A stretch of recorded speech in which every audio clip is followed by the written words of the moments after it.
Well, when last we saw Bullwinkle and Rocky, they were plunging straight downward toward... You're not plunging down. We are, too. You're going straight. Ridiculous. But... You're just looking at the picture wrong. Yeah, turn your head sideways. No, the other way. Oh, well, that's better. Yes, our heroes were plummeting toward the ocean far below. That's better. But first, a brief word about the plot. Very brief. It all started a few days ago with Professor von Beij's theory of the polar flip. Yeah, you see, the ice at the North Pole is getting heavier and heavier, and the whole world's starting to flip over this way, which means that the new North Pole, or as we call it, the West Pole, will be somewhere in the Pacific Ocean. But if we get there and melt the ice, maybe it'll flip back again. So that's why we were headed west when we ran out of gas. I still think we're headed west. Yeah, maybe we'd better bail out, Bullwinkle. Bail out? We're not sinking, Rock. We're falling. If only we had a little more gas. Well, maybe we brought along an extra can. Let's look through the luggage. Good idea, Rock. Let's see. Here's some ice skates, a whiffle ski boat. Hey, what's in here? Don't open that. Gee, what was that? That was my collection of soap bubbles. Say, here's a copy of the Congressional Record. What's that for? I use it to press flowers in. Let's see, 3 pounds of gruffy dust. Bullwinkle, that's it. Gruffy dust? We gotta wait till the dark of the moon if we're going to... No, the Congressional Record. I don't want to quibble, Rock, but this is no time to catch up on your reading. You don't understand. This is a jet plane, right? Right. And a jet is nothing but a lot of hot air, right? Right. Well, where are you going to find more hot air than there is in the Congressional Record? Mr. Squirrel, this is a scintillating hypothesis. And a pretty bright idea, too. In a twinkling, a connection was made, and Bullwinkle began to read the Congressional Record into the plane's fuel system. Mr. Speaker, the glorious history of the grain and feed industry as reflected in the production figures for the period 1907 to 1912 is...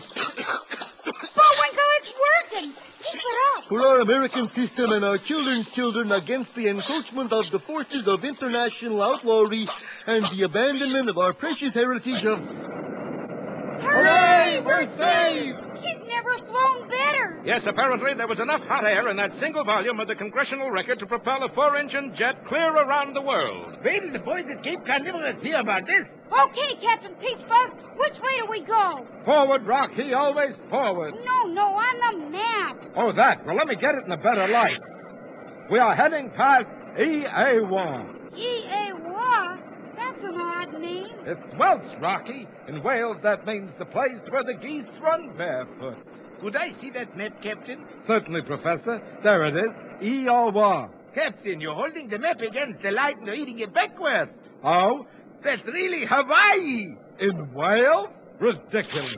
Oh, boy. Meanwhile, back at the Moose... Like to place in the record the names of the Shawnee Falls Arbor Day Committee, Lavinia Waggle, Arthur Grinker. Boy, this is dull stuff. Whitney Clapsaddle, Bernard Walkenfuss. Yes, it was dull. So dull that within 3 minutes, everybody within hearing distance of Bullwinkle was sound asleep. And the plane flew onward to without a... Be with us next time for...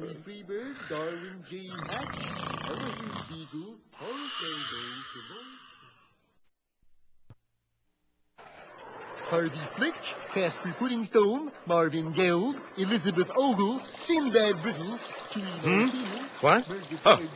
Yes. In our last episode, Bullwinkle began to read the Congressional Record into the fuel system of our heroes' jet plane to provide them with enough hot air to fly to their destination. There was plenty of hot air, all right, but unfortunately, he ran across the membership list of the Shawnee Falls Arbor Day Committee, and the steady drone of names soon put everybody to sleep. Including the narrators. Yes. As a result, I don't know where we are now. Do you, Rocky? Huh? Do I what? Oh, never mind. Captain Peach Fuzz? Avast the fantail and capstan, the landlubber, and... what'd you say? Professor von Beige? Let's sign up with the other side, Otto. Those Russian winters allow... Professor, where are we? We are there, that's where. Where is there? There's where is there. Sure enough, when our heroes looked down, they saw a small Pacific island directly beneath them. Gee, it's sure pretty. That's the new North Pole? Jawohl. Sure ought to pep up the tourist trade. I wonder if the natives are friendly. Well, we'll soon find out.